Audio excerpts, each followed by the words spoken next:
is the divine appearance day of our most beloved Sri Nityananda Prabhu. He is the incarnation of mercy, and he's a little bit crazy. So today we're going to talk about what is known as the most crazy form of mercy, the best craziness in all of existence, in our Nityananda Prabhu. But before we start, I would like to invite you to give Nityananda Prabhu's mercy to someone else, a poor boy in Africa. We're going to talk to him later. He wants to become a brahmachari in India and serve the Vaishnavas there. So please click the link somewhere on here to be able to help him advance in bhakti. So when we talk about Sri Nityananda Prabhu, sorry, my slides are getting messed up and we're doing this live. Oh no, you're going to see everything ahead of time.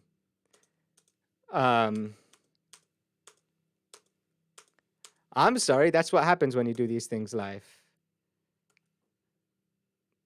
Okay, well, we're missing a slide, but we'll get into it and it's going to be fun. So, Jagai Madai Hoite Muise Papista, this is our Sri Krishnadas Kaviraj Goswami. He's explaining in the beginning of Chaitanya Charitamrita when he starts, says, Jagai Madai Hoite Muise Papista, that I am more sinful than Jagai and Madai. Most of us probably know the story of Jagai and Madai. There were two drunkards. They were so nasty. They were so dirty. They would beat, they would kill, they would steal, they would rape, they would do everything bad. They say any kind of sin which existed in the world was done by Jagai and Madai.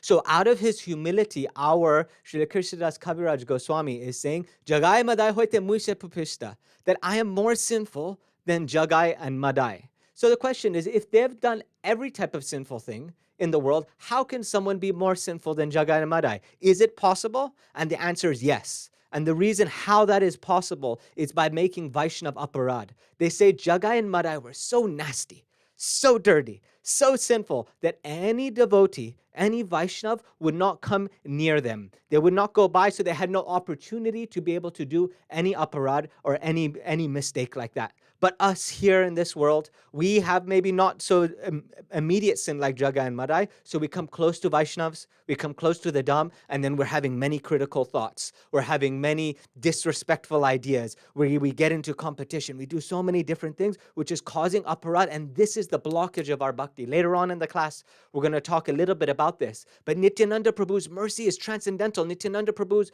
mercy can see Jagai and Madai and immediately take all their sins away. Just by the darshan of Nityananda Prabhu, this Jagai and Madai all sinned well, they became completely purified, transcendentalified, if that's even a word.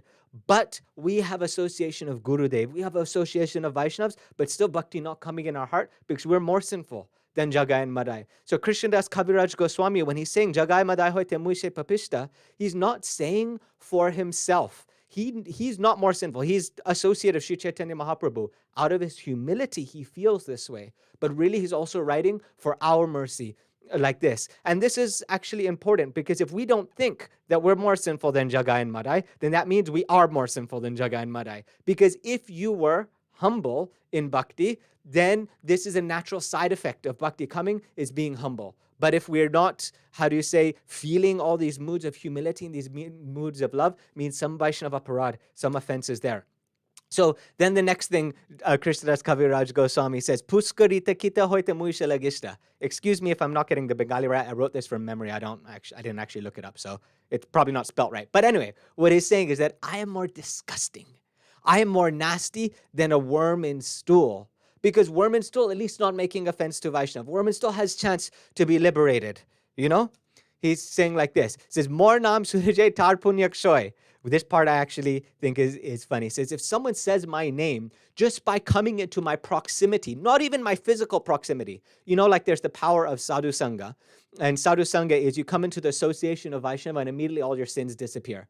You come into the association of someone who's channeling the power of Nitai and everything, bhakti comes inside of the heart. They say there's the uttamadikari, someone who's high level of bhakti. Just by associating with them, just by coming in their proximity, immediately you're inspired to chant Krishna's name. This is the nature of association. They say, Yasyat sangahiti pumsa mani vavat satad gunai.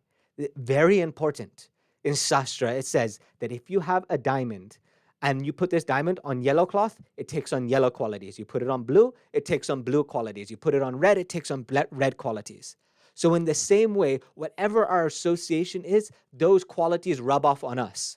So Krishnadas Kaviraj, out of his humility, he's saying that more nam sunajay tarpunyakshay. You don't even have to come into my association. Just if you hear my name, then all your pious activity, all your pious activities is completely, destroyed. All you're done just by hearing my name. You don't even have to say it. Just hearing my name, pious activity is destroyed because I am such a aparadhi, so sinful. And more nam loye tar papa hoy. Now this says, and if you go as far as even to say my name, coming into that proximity of my energetic vibration, then sinful activities will incur from you. All my sinful activities will rub off onto you. Such humility. Such humility. So it says, so I'm so fallen. I'm so destitute. I mean, just saying my name, you get sinful activities. It's so bad situation. Who is going to give mercy to such a fallen person? Someone who has such bad qualities, who can liberate them? Who can take them out of this world of material existence and give them bhakti? Says there's only one person in existence that can actually liberate someone like that, and that is Nityananda Prabhu.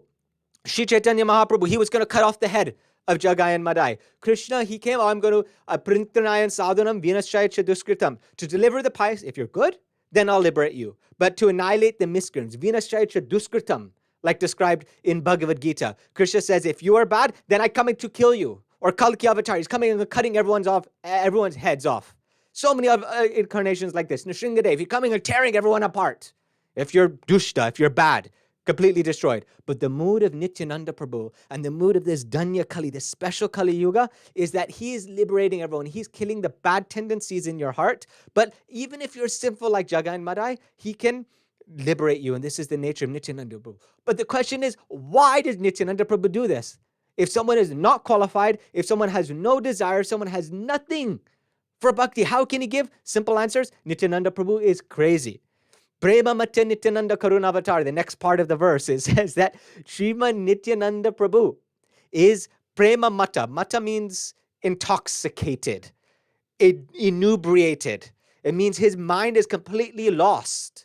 So he's come and he's not just, his mind is not just lost, but his mind is lost on prema, on transcendental love. He's taking the intoxicant of love. He's completely maddened by this Krishna prema, absorbing his whole being. And not only is he intoxicated on this transcendental love of Krishna's name, he's Karuna Avatar.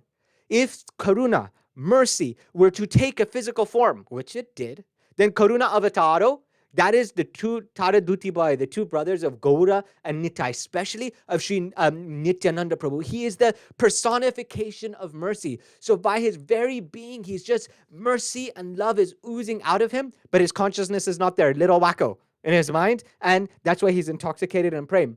So to Uttama Dhammakichu Nakore Vichar, because he's lost his mind and intoxicating with prem, and because he's so merciful, he doesn't see if someone's a king, if someone's a pauper, he doesn't see if someone's simple, someone is not simple, if someone's good, if someone's bad, he doesn't see anything like this. Nityananda Prabhu is not seeing these qualities, these bad qualities. This is lucky for us, because in this Kali Yuga, so many bad qualities is there. Some people, they talk about Varnashram in Kali Yuga. Such stupid idea, if you think about it. Varnashram in Kali Yuga.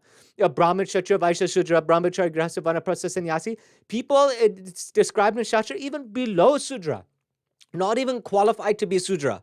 The ashrams in this society also not even possible in this day. How many people are single, are dating everyone? Anyway, off tangent, but point that I'm trying to say is that if mercy was dependent on our qualification, if it was dependent on our sincerity, on our practice of bhakti, we would have no opportunity for bhakti. But luckily for Nityananda Prabhu, he's avatar of mercy, so he doesn't see if you're qualified or if you're not qualified, he doesn't see anything.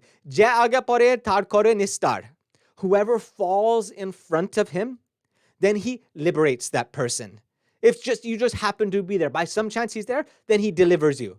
There's one servant of Nityananda Prabhu. He used to walk around with a whip and a stick, and he used to go chase people and beat them with the stick. And then as soon as he beat them with the stick, they'll jump up in transcendental prema, and all their bhakti, all their is inside their heart, and they're completely liberated and transcended. This is the mood of Sri Nityananda Prabhu. He was, like we said, Prema Mata Nityananda, completely crazy. Sometimes he's going and jumping inside the river of Ganga, and there's crocodiles, and he's wrestling the crocodiles and playing with them and giving them prema. Like this crocodile not doing anything, just eating, just swimming in Ganga. But Nityananda Prabhu going and giving mercy like this. He completely lost his mind like this. And we're lucky for this. We're so lucky for this, right? So Ateva Nistarila Mohena Durachar. So Krishnadas Kaviraj is saying that because whoever falls in front of him, he gives mercy. Happens to be there, he's giving mercy. This is what we call darshan. Why do we go to the temple? We cannot see Krishna. You know, Srila Bhakti Siddhanta Saraswati Thakur, he came in front of the deities and was looking at the deities, and he wasn't wearing his glasses. Then the devotees behind him, they said, "Oh, how can you see the deities if you don't have your glasses?" And he said, "I am not coming to have darshan of the deities. I do not see Krishna, but I come in front of Krishna so Krishna can see me. I come in front of Nitai, I come in front of Gaur so they can see me. And then, we're in front of them, mercy must come, and they're liberating us." Like this, Ateva Nistarila Mohena Durachar, and that's why he has liberated me. Krishnadas Kaviraj Goswami is saying. But my question is, we know that the power of Nityananda Prabhu is existing in all of our Guru Parampara. Our Guru Dev does not have less mercy than Nityananda Prabhu, does not have less power than Nityananda Prabhu. When we study philosophy, which I'm not going to get too philosophical today, we know there's something called Akhanda Guru Tattva, or the undivided tattva or philosophy of Guru. That Nitai, just as he is Lord Krishna, Lord Baladev, he is also Guru Tattva. So any Guru is also Nitai. The energy of Nitai is coming, same energy, same Shakti, same power, same mercy. And I would even go to argue that it's even more with Guru and Vaishnavas, because we have, like, each one is taking the mood of their previous one and each one is giving their own mood. Another class I don't want to explain, but we have Nitai's mercy plus the mercy of Gurudev mixed. So then the question is, why don't we have bhakti? Where's our bhakti? We've seen Gurudev once, we've chanted once, no bhakti inside of our heart. And then I remember my Srila Gurudev asking this question. We were in Mathura, and Gurudev was giving class, and he was saying, na bhave ashrudar, that if you chant Krishna's name once, if you chant half of Krishna's ways, not your hair stands on end, right? Your hair, not this hair, but pulaka of the body, hair stands on end, the body begins to sweat, you begin to have these astasattvic bhavs, or the experiences of transcendental moods inside of the heart. Really, you lose consciousness of the body, you become intoxicated, kind of like Nityananda Prabhu. You roll on the ground and you chant Hari Hari, and your life is completely transcended, and you see Krishna directly by chanting Krishna's name once. But then all day we're chanting japa. Sometimes you do vrata, I'll chant 64 rounds, a special day, Janmashtami, right? Or we do parikram, we're doing kirtan all day. But why has bhakti not come inside of our heart? Is Nityananda Prabhu not working? Nityananda Prabhu is not impotent. He is potent. He has Shakti. But tabita janya aparada prachur. I remember my Gurudev was quoting again from Shastra, saying that we know that there's many offenses, many aparad in our heart. Sinful activity easily rectified. Someone murdering people. Someone, I don't recommend it, but someone murdering people, someone stealing, someone lying, someone cheating, someone killing, someone having illicit relationships with women. This is easily fixed by bhakti. One Krishna's name you associate. You don't even have to chant pure Krishna's name. Even just Namabas can purify the sinful activities. You come, a darshana pavitra kora etumar gun, as described in Shastra, that if you see the Vaishnav, then immediately all these sins are going away. Right? So sinful activity, not worry. When we take initiation from Guru, it's described that Gurudev takes all of our sinful activities. It's all gone. Then some people could say, well, then why do I have bad karma? Why does my astrology still hit me? Why do I still go through these bad things? An example is given of, like, if you have a rope and the rope is on the ground and there's a shape of that rope, and then you burn the rope. If you look, it looks like the rope is still there, but it's actually just an ash circle or an ash imprint of the rope. So in the same way, when we take initiation from Guru, all of our sinful activities are gone. But in order for us to advance in bhakti, so we don't have big ego, so that we can, sometimes suffering is helpful. It makes us remember Krishna, makes us pray, makes us cry, makes us remember Gurudev. So Guru Vaishnavas are giving us some of our sinful activity, not sinful activity back, but the effects of our karma back, so that we can advance in bhakti, so that we can learn. Like this. Also, we know that our karma, our prarabdha karma, is our physical body. So if we see Guru Vaishnavas, then all of a sudden, disappear in the material air, karma gone. Not so useful. So we need our body to be able to chant, to be able to serve the temple, to be able to touch the feet of the Vaishnavas, to be able to eat Mahaprasadam, to be able to do kirtan. We need our body like this. So our karma is given back, but it has no hold on us. It has no effect. It's not like a noose around our neck. It's impotent, right? There's no power in it. It's like the burnt rope. But why? So sinful activities, no worry. But still, why no love in our heart? Why are we not crying? Why don't we say Nitai and fall on the ground crying? It's because we make offenses, so many offenses, to name, to dham, namaparad, dhamaparad, seva-aparad, to the deities. So many different offenses are there that we make. But there's one type of offense which is called hatimata, or like an elephant, like you can have plants growing and you can bump into it and you can like squash it, right? Or you can like step on it and the plant is like, it gets a little messed up, but then it will still grow. Then there's hatimata. If you have a mad elephant running and destroying the whole garden, then very hard to revive. This is the offense of Vaishnav aparad to devotees. This is the one we must be most careful of, most cautious of. So what does that mean for us? How do we avoid? And the first thing, I remember Sripad Bon Maharaj always explaining that you must stay away from duplicity. You must stay away from having duplicity, showing one thing inside and giving another thing outside. So there's a certain hypocrisy that our human mind, our human tendency has in our being. We go to Nitai and we say, oh my gosh, I'm so fallen. I'm more than a worm in stool. I'm more sinful than Jangai and Madai. If maybe we say partly genuine, maybe not genuine, right? But still we say, I'm so fallen. Please Nitai, please Gaur, please Gurudev, don't look at my faults. Please, by your own qualities of mercy, you liberate me. Don't see my lust. Don't see my anger. Don't see my material conditioning. Don't see my so many bad desires. Don't see my past karma. Don't see my habits. Don't see my tendencies. Just liberate me, because you are merciful and you have this power that and it's your quality, your beauty. Krishna also says this to the gopis in Rasa Leela. I remember staying with our Srila Gurudev in Spain. I used to travel around with Gurudev, and we were in Spain when small festival my father arranged. Very nice festival. I got lots of personal sangha with Gurudev. I remember scrubbing his back in the bathroom. And anyway, whatever. Point being is, I remember Srila Gurudev, he used to test me on one verse every day, and I would have to go memorize a verse. Then during massage, he'd come back and say, what verse did you learn? And then I would say the verse, and he would help with the verse, and then somebody would say, learn this verse, learn that verse. If anybody wants, you can actually message me, contact me, and I can give you a list of verses that my Srila Gurudev marked in my Bhagavad Gita. He took my Bhagavad Gita, he marked which verses to memorize, and he tested me on them. So point being, was in Spain, Gurudev told me to memorize this one verse, one of the highest verses. Napareyaham niravadya samyajam saswadukritta vibudayo shapiva.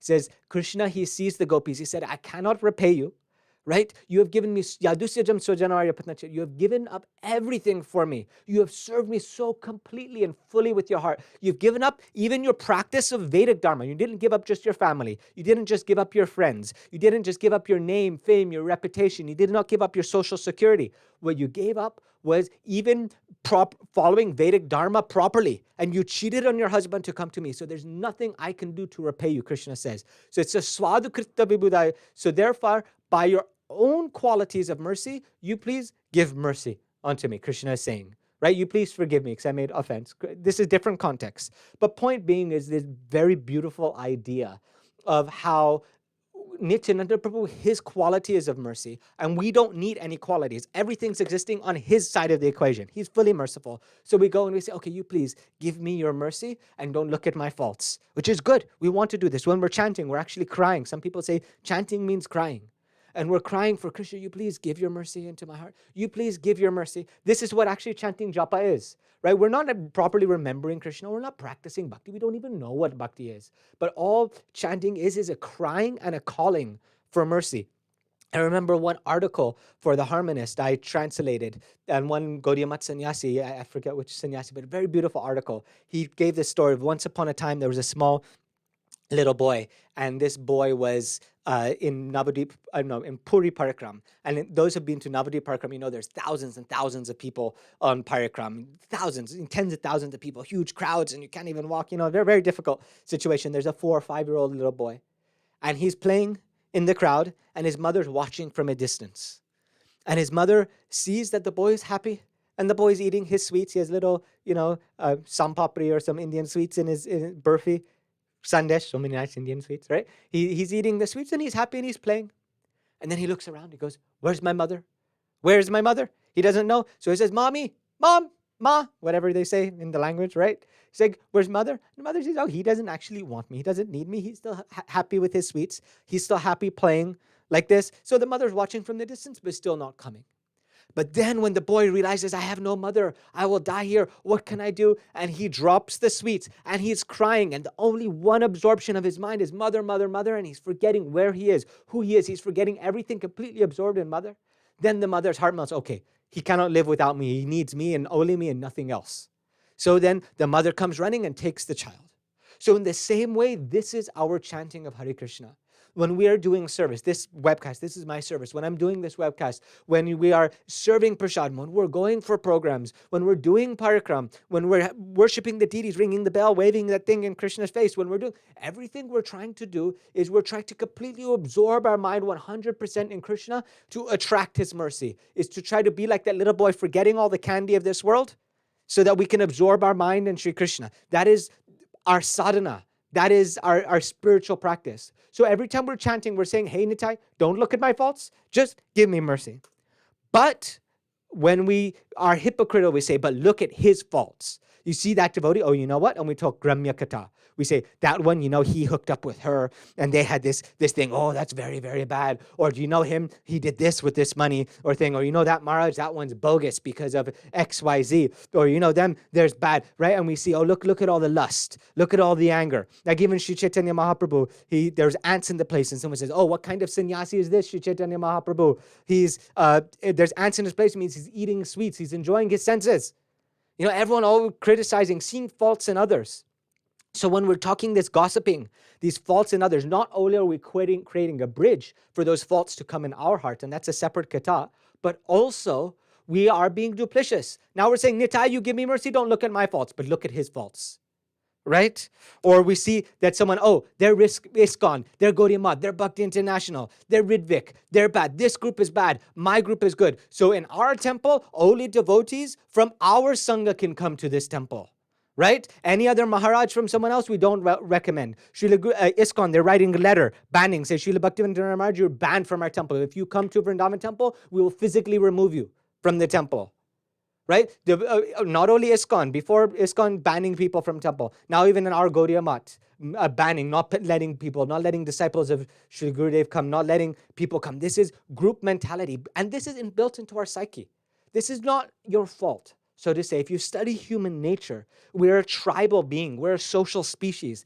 By nature, our social species is who's the in-group, who's the out-group, who's bona fide, who's not bona fide. That's my enemy. That's my friend. That's why Vaishnavas are Ajata Satru. They have no enemy because they're getting out of this tribal mentality. But if we have this tribal mentality, we say, "Oh," and otherwise they follow our way of thinking, otherwise excommunicated from the church.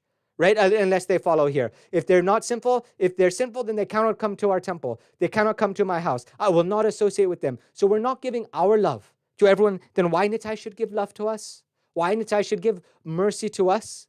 Right? So many times, hunting in Vaidweshti. If we have envy towards a Vaishnav, if we see, "Oh, look at him, so many people respecting, look at all his money, look at all this," then all of these things, we're seeing these faults in Vaishnavas. I'm not saying whether fault is there or not there. Sometimes fault is there, but not our job to see this fault. I also had with Sripad Bonmar this experience one time. A long story. I don't want to, actually, why not? Nityananda Trayadashi. I'll tell a short version of this story. Was one time with Sripad, I don't want to tell the details, but one time with Sripad Bon Maharaj, he was doing a yagya and he hurt me, so I felt bad and I was all little miffed with him, annoyed when we were traveling, right? And on Gurudev's festival, and he did it all wrong. So then I went and I was hurt. So I said to Madhav Maharaj, I was like, Bon Maharaj, he's doing the yagya wrong. But when I said this, then Bon Maharaj had just walked in the room. All of us were staying in the same room. Sripad Bon Maharaj, Krishnadas Prabhu, the singer, myself, and Sripad Madhav Maharaj in Holland Festival. We were staying together in the same room.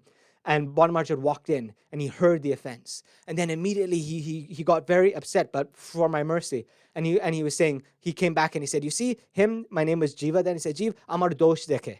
Means he sees my faults. He didn't say, oh, I was doing the yagya right. He was like, yeah, the yagya I did wrong. But why is he looking and seeing that fault? He says, as soon as you see the fault of any Vaishnava, then your bhakti is being destroyed. Even if fault is there, if you see, then problem is there, because this is a psychology. This is a tendency of mind. Fault finding, fault finding, fault finding. It's born from material conditioning. It's born from our envy. And if we want to really get the mercy of Sri Nityananda Prabhu on his birthday, we must give up this fault-finding tendency. We must give up this group mentality. We must give up this seeing other people's issues like this and only see, someone is coming close to my goal. Someone's coming close to my Nitai, right? We must be attracted to this. And then Nitai can give mercy to us. But otherwise, how can he give mercy to us if we're not giving to anyone else? So also, what to do? If we want to have the mercy of Nitai, we must imbibe the mercy of Nitai. I sent one email out today. Give Nitai's mercy to be able to get Nitai's mercy. So this means having this mood of preaching. Anyone they want to advance in bhakti, anyone they want to develop in bhakti, we're doing everything we can to help them. Anything we're serving anything, because if one person, I've heard Vaishnav saying, I'm willing to die Srila Bhaktisiddhanta Saraswati Thakur, very good one. He says that get ready to give 100 gallons of blood, or 1,000 gallons of blood. Anyway, more blood than you have in your body, just to bring one jiva, one living entity onto the path of bhakti. Not even make them liberated, not even send them to the spiritual world. Just have them start chanting Hare Krishna. Just have them come to the temple every once in a while, go to the dham to do parikram, then give 100 gallons of blood. And if we have this mood, then bhakti is coming inside of our heart. So how can we do this? We do this by supporting preaching, right? I remember Gurudev, when he's giving Harikatha, he's explaining that there's so many people are getting blessings in this. There's the people who are hearing Harikatha, they're getting liberated. But also the people who are arranging the location for Harikatha to happen. So many grahasas, many devotees, they're arranging festivals, arranging programs, they're donating to book distribution, they're doing everything. If they're not preaching themselves, they're supporting Harikatha like this. This is very important, especially when we have material mind. We need to use our intelligence. We need to use our body. We need to use our money. We need to use our energy to support preaching. And then this is giving Nitai's mercy to others, and mercy can come to us. Supporting others in growing bhakti. Anyone who wants to practice, they can grow. So I want to tell you a story. Once upon a time, I was traveling in the villages of Bengal. And actually, before I tell this story, if you want to help one devotee advance in the path of bhakti and dedicate his life completely to Krishna, to become a brahmachari, you click the link and you donate to the GoFundMe. He's a poor African boy wanting to go to serve in the Dham in Vrindavan. So I tell you the story of one other boy. His name was Tapan, right? We were in Bengal villages with Tirtha Maharaj and we were preaching, and he was poor. He didn't even have a shirt. I remember he had a pair of pants, and he was rolling up the pants to make them kind of like shorts, and he was working, in India, the sugarcane things, twisting the sugarcane like this. He was sweating, very poor boy. And we were there with Tirtha Maharaj, and we were doing a program nearby, and he came to us. He had a very good mood. He had a sincere heart. He came and he started touching our feet. He was very respectful like this. And I remember thinking, oh, we want to help him on the path of bhakti. So we invited him to the program. He came to the program. He was very sincere. So we said, why not give your life to Gurudev? Why not give your life to Krishna? He said, yes, I want to do. So even then I was very poor brahmachari, just begging in villages of Bengal. And even that money that you begged, I gave to Navadvip Parikram. So I had no money, but maybe about 40% of the money I gave to buy his train ticket to come to Mathura, to come to Vrindavan. And then now, 10 years later, maybe more than 10 years ago, maybe 12, 13 years ago, he's still a brahmachari in the temple. He's still serving. He has responsibility in the temple. He's very good kirtaniya. He's going different places preaching. He's helping so many other people on bhakti. And he's one of the established backbones of the temple. So what I feel is that this is kind of like network marketing bhakti. And I know this is a joke, but basically is that if now Maybe I'm bogus. Maybe Maya's getting me. Maybe I'm not practicing in bhakti. But now he's in the temple and he's chanting and he's serving. So I've got to get some of the benefit of that. And he's preaching to more people and going up the upline. I feel like this. I just have to make 16 devotees. They all chant 1 round a day. And then that's my 16 rounds completed. I know this is not true, but how do you say? It's true in the sense that we're getting so much benefit for helping someone on the path of bhakti. This is what Nityananda Prabhu wants, is Jare Dekhe Taroko Krishna Upadesh. Whoever is, we tell them about Krishna, we bring people on the path of bhakti. This is how to attract Nityananda Prabhu's mercy. Not getting us off of the hook of doing bhakti, but so much supporting, so much enhancing in bhakti like this. So I'm always looking, how can I help someone advance in bhakti? And another opportunity just came. You can click the link above or below or wherever it is on the webcast to tell you about this boy. He contacted me from Africa. He was a poor African fruit seller. He sent me this picture. This is his home. There's 17 people live in this home in a remote village in Kenya. And he was in Kenya. He left the village and was more in the town place, I think in Nairobi.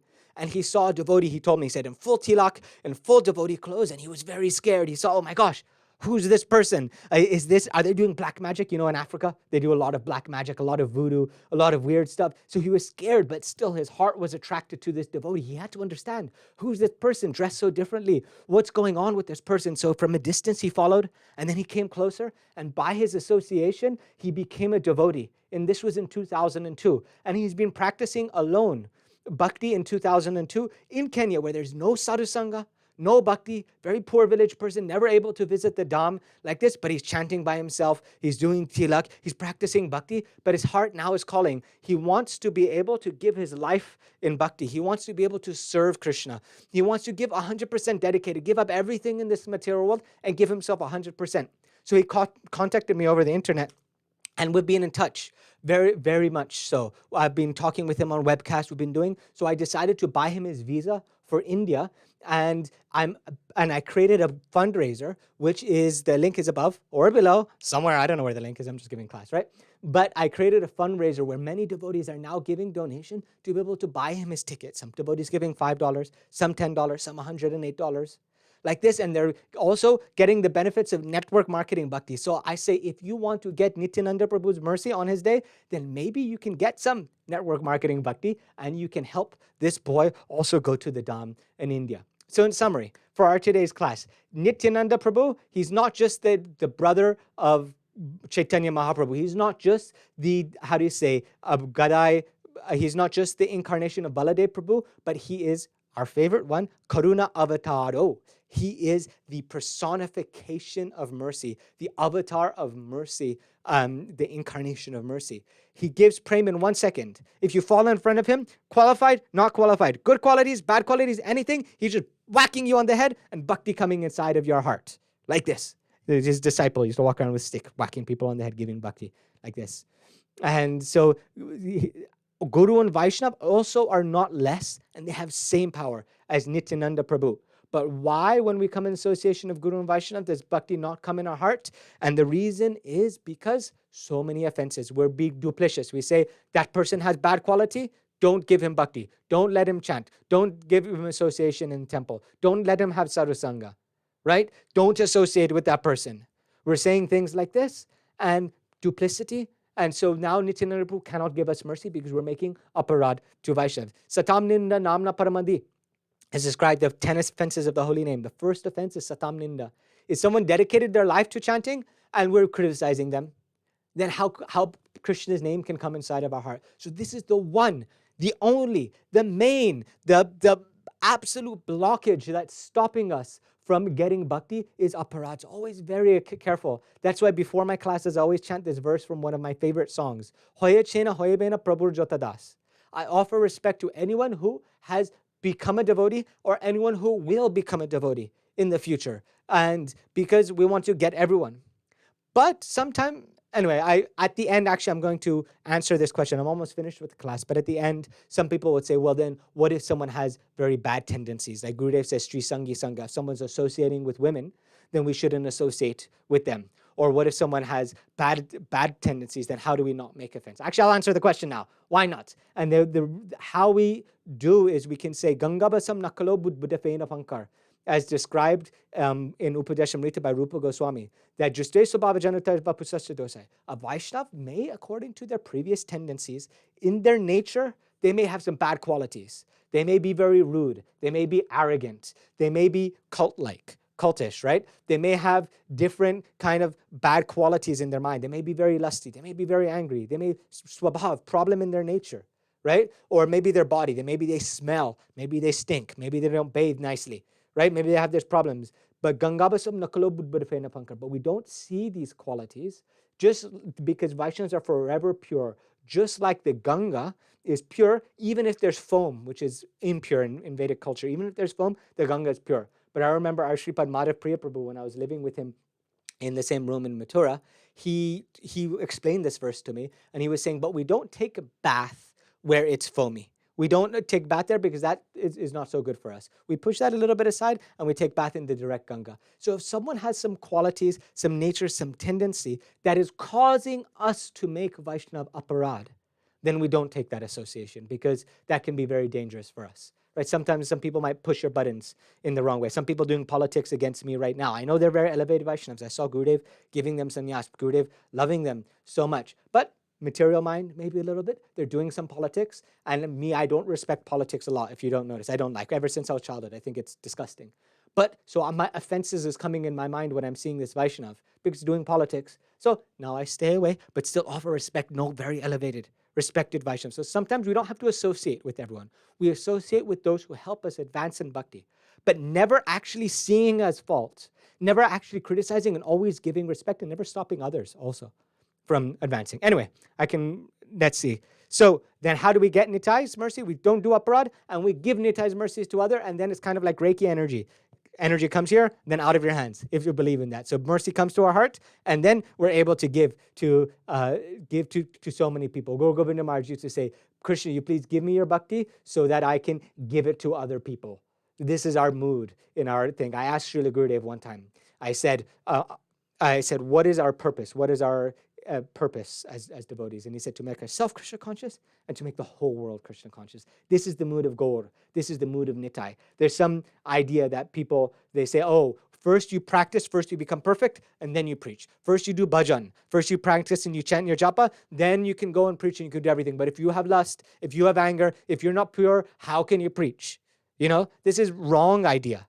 Wrong idea. All of our Vaishnavas are preaching so much. So much. Anyway, I can give class a long time. If you have any questions, ask questions here. Make sure to share this with lots of devotees. And the best way of preaching is network marketing bhakti, where you make another devotee who makes other devotees who makes other devotees, and you get a little bit of their sukriti, a little bit of their spiritual thing. So then if for whatever reason you die and Yamaraj comes and Yamaraj says, hey, you're so sinful, you're so bad, I'm sending you to hell. But you say, how can you send me to hell? Look at all these devotees. I brought them and they're chanting, they're good. So if they're good, and then Yamaraj has to let you go, has to let you out. This is nature of bhakti.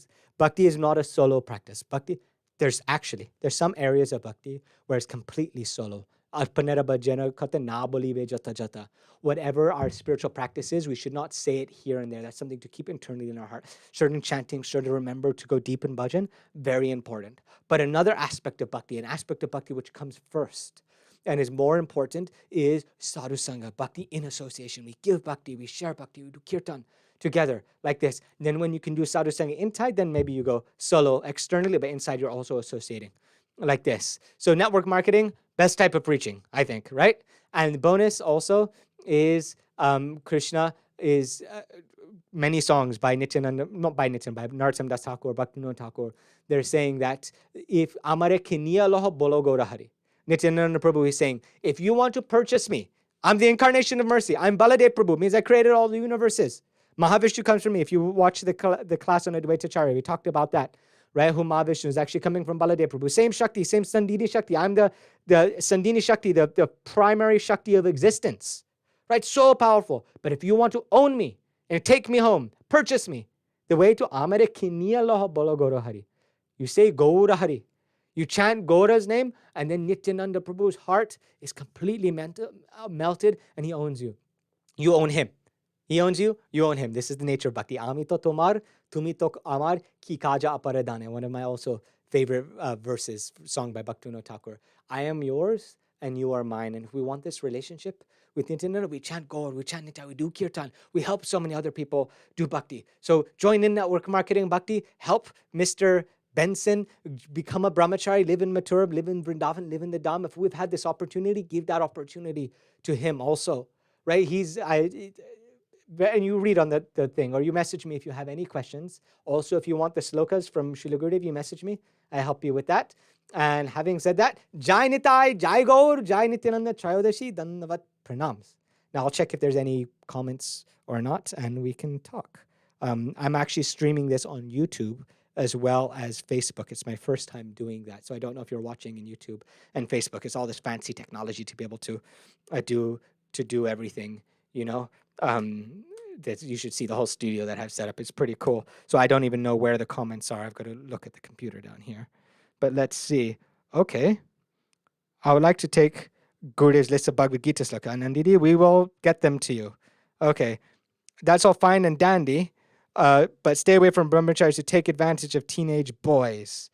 That is a loaded question, and we talked about that. But if you're teenage boys and there's a brahmachari that may take advantage of you, it might be a good idea not to stay in association with him. That's the idea of what we talked about. Ganga basam nakalo budbudafena funkar. Someone in their tendency and in their nature, they may have bad qualities. We don't see this as respect. If we have envy, oh, look at their status, right? Or if we have, we think, oh, they're not so spiritual because they have this material. Let's say if there's someone who takes advantage of teenage boys and he's brahmachari, right? Gay, homosexual. And then we're like, oh, he cannot have bhakti because he's living out his lusty desires. He cannot have bhakti. Bhakti cannot be in his heart. Then this is wrong mentality. This is offense. This is our ego getting in place. We're saying we're better than that person. But if you're a teenage boy and he may take advantage of you, maybe that association is not the best and you take pranams from a distance. It's like a snake, right? A snake, not necessarily bad, but just don't touch the sharp end. So everybody has their conditioning. Everyone has their bad tendencies. Some people, we have, who is Dhruva Maharaj. He saw Vishnu, right? Or no, I'm not talking about Dhruva Maharaj. I'm talking about Narad Muni in Bhagavatam before he became Narad Muni, traveling around everywhere like this.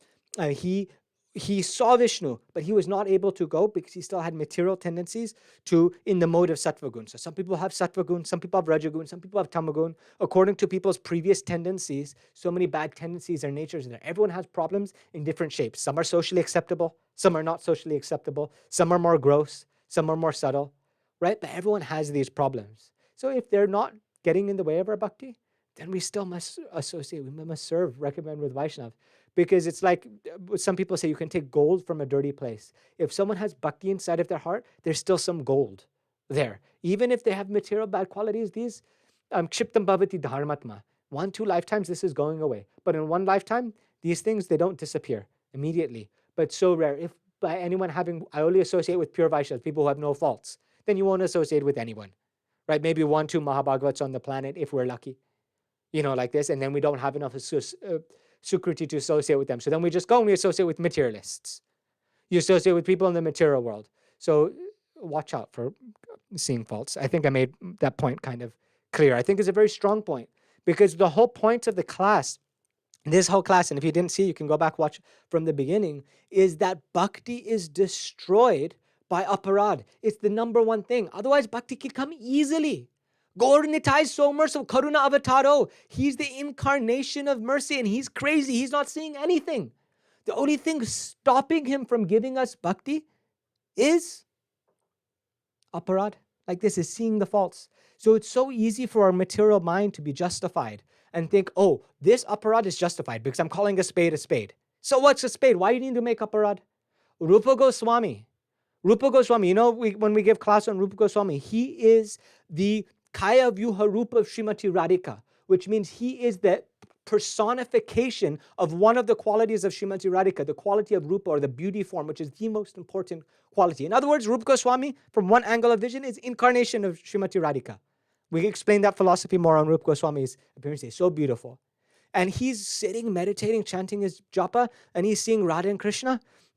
They're doing Leela. Krishna's standing there with his foot on the Kadamba tree and pushing the branch down, and Radharani's trying to grab the Kadamba flowers, and she holds the branch with one hand, and she's going to pick the flower. Then Krishna lifts up the branch, and Radharani is hanging there. Then Krishna jumps down and says, I'll save you, Srimati Radhika. So Rupa Goswami is seeing this, and he's laughing.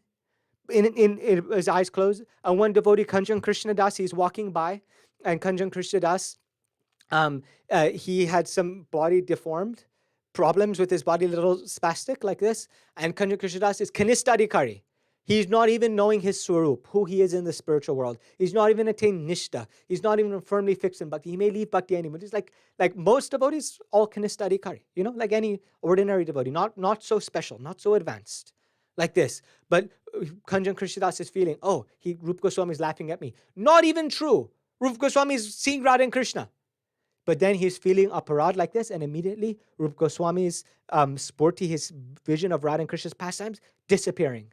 And then he's chanting, bhakti, bhav not coming in his heart, mood not coming in his heart. He's saying, what's wrong? He goes to Sanatan Goswami, says, what is wrong? What is wrong? Why is my spiritual mood not coming? His guru Sanatan Goswami says, you must have made Vaishnava aparad, only thing. So many excuses, our materialistic mind, thick, stupid mind. So many excuses we have. We say, I'm calling a spade or a spade. Or I can forgive all qualities, but not this quality. That one's really bad, not socially acceptable. Or this one is not okay. Bad psychology. Why always looking at the bad? Why not looking at the good? We asked Nitai to look at our good, so we must look at the good of others. Faults are there. Yes, this world is full of so many bad things. But why absorb our consciousness there, especially with Vaishnavas? How many Vaishnavas in the world? So few devotees, and politics. Anyway, sorry. I'm a bit on a rant on that one. I'm sorry if I rant. No, I'm not sorry. It's totally true. Don't make Vaishnava aparad. Okay. I hope you're not sending that Afron guy in the hands of such snakes.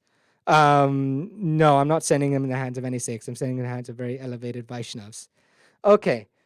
Any other questions, comments? Please share this, devotees. Please help Vaishnavas go to India. And Dandavad Pranams, Jai Nitai, Jai Gaur, Hari Hari Bolo.